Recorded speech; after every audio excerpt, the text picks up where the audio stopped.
જય હિન્દ વિદ્યાર્થી મિત્રો, ફોરેસ્ટ ગાર્ડના પરિણામ લઈને સૌથી મોટી અપડેટ શું છે તેની વિશે વિગતવાર માહિતી મેળવીએ. તો હસમુખ પટેલ સર દ્વારા ટ્વીટ કરીને માહિતી આપવામાં આવેલ છે કે પ્રિય ઉમેદવાર, ફોરેસ્ટ ગાર્ડની ફાઇનલ આન્સર કી તથા ઓબ્જેક્શન રિવ્યૂ કરીને સુધારા બાબત મુજબ ગંભીરતાપૂર્વક વિચારણા લેવામાં આવી છે.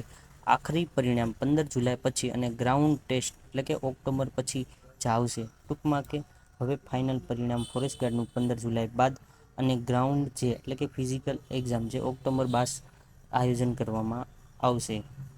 તો આ હતી હસમુખ પટેલ સર દ્વારા ટ્વીટ કરીને માહિતી.